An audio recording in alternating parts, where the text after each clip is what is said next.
ন্যায়পালের বিষয়টি না আমি নিজেও বিভিন্ন বক্তব্যে বলেছি যে স্বাধীনতার ৫০ বছরের ওপরে পার হয়ে গেছে, কেউ কিন্তু ন্যায়পাল নিয়োগ করেনি। এবং খুব আশ্চর্যের বিষয় হচ্ছে ন্যায়পাল যে কর্মক্ষেত্র তার, সেটাও যে খুব বিস্তৃত তাও নয়। কিছু আমলাদের বিষয়ে তারা ইনভেস্টিগেট করতে পারে, ইনভেস্টিগেট করে তারপরে কিন্তু আবার তারা সেই পার্লামেন্টের কাছেই রিপোর্ট দেবে। সুতরাং ব্যবস্থা নেয়ার বা শাস্তি দেওয়ারও কোনো এখতিয়ার ন্যায়পালের নেই। কিন্তু সেই ন্যায়পালটা কোনো সরকার স্বাধীনতার পরে সাহস করে একজন ন্যায়পাল নিয়োগ বাংলাদেশে হয়নি। এবং এরপরে তো আসলে গত ১৫ বছর ধরে যা হয়েছে তাতে রাষ্ট্রের কোনো প্রতিষ্ঠানই আর দাঁড়াতে পারেনি। সকল প্রতিষ্ঠানকেই একেবারে দুমড়ে মুচড়ে ভেঙে চুড়ে ফেলে একটা মাফিয়াতন্ত্র গত ১৫ বছর ধরে কায়েম হয়েছে। সুতরাং এই মাফিয়াতন্ত্রের মধ্যে আসলে ন্যায়পাল অনেক দূরের বিষয়।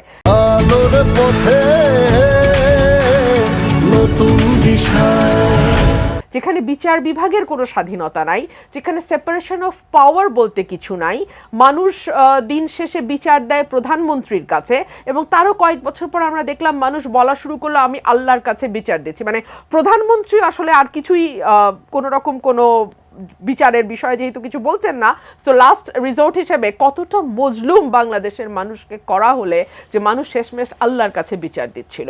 আমরা দেখেছি প্রশাসন এমনভাবে দলীয়করণ করা হয়েছে যে একদম ওপেনলি পুলিশ আমলারা মিটিংয়ে উপস্থিত থাকতো আওয়ামী লীগের, এবং আওয়ামী লীগের একজন কর্মী যেভাবে বক্তৃতা দেয় ঠিক একইভাবে তারা বক্তৃতা দিত। এসপি লীগ বলে রাজশাহীতে খুব সম্ভবত, আমি যদি মনে করতে পারি ঠিক মতো, রাজশাহী বা চাঁপাইনবাবগঞ্জের দিকে এসপি লীগ বলে এক ভদ্রলোক তার একটা লীগ খুলেছিল, মানে পুলিশের অফিসার, উনি এসপি পদমর্যাদার, ওনার আশপাশে ছাত্রলীগের বা মানে আওয়ামী লীগের লোকজন জড়ো হতে হতে একটা এসপি লীগ গঠন করেছিল অফিসে।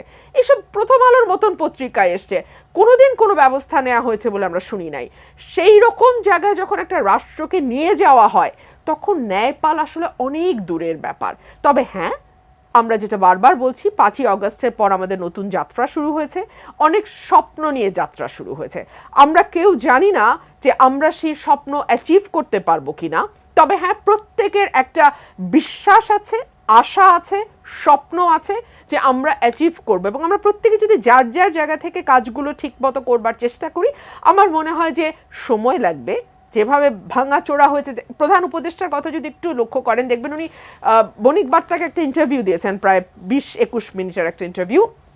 সেখানে উনি খোলামেলা কথা বলেছেন যে এই জায়গা একেবারেই ভঙ্গুর অবস্থা, রাষ্ট্রের কোনো কাঠামো বলতে কোনো কিছু অবশিষ্ট নাই, প্রতিষ্ঠান বলে কোনো কিছু আর কাজ করছে না। সো আমরা এই অবস্থায় পেয়েছি, এখান থেকে যতদূর সম্ভব আমরা সংস্কার করব, যদি আপনারা অ্যালাউ করেন আমরা সংস্কার কন্টিনিউ করব, যদি মনে করেন সংস্কার করতে আপনারা আমাদের সময় দেবেন না, আমরাও রেডি আছি, আমরা চলে যাব, নির্বাচন একটা দিয়ে আমরা চলে যাব। এবং তিনি স্পেসিফিক্যালি বলেছেন যে ওনার উপদেষ্টারা ওনার কাছে গিয়ে বলে যে আমাদের আজকে মাফ করে দেন, আমরা চলে যাই, কারণ এই বেতন দিয়ে আমাদের সংসার চালানো মুশকিল হয়ে যায়। একদম খোলামেলা কথা উনি বলেছেন। তো সেই জায়গা থেকে ন্যায়পালের ব্যাপারটি নিশ্চয়ই পরবর্তীতে যারা সরকারে আসবে আমি আশা করব তারা বিষয়টিকে বিবেচনায় নিবে।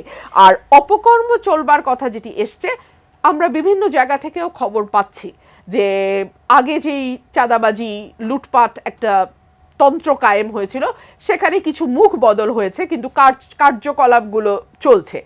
আমাদের রাজনীতির প্যাটার্নটাই এরকম যে হঠাৎ করে আসলে ভালো করা বা হঠাৎ করে পরিবর্তন আনাটা সত্যিই মুশকিল। তবে বড় রাজনৈতিক দল বিএনপি আমি দেখলাম যে একেবারে টপ থেকে বলা হচ্ছে বহিষ্কার করা হবে, স্থগিতাদেশ দেয়া হবে, পদ নিয়ে নেওয়া হবে, শোকজ করা হবে, এবং করা হচ্ছেও। দলের ভেতরে আমরা দেখতে পাচ্ছি যে বিভিন্ন মানুষকে বহিষ্কার করা বা কারো পদ স্থগিত করা হচ্ছে। তো চেষ্টা হয়তো হচ্ছে, কিন্তু কতটুকু কন্ট্রোল করতে পারবে তার উপরে নির্ভর করে যে মানুষের আস্থা এবং বিশ্বাস তারা কতটা অর্জন করতে পারবে।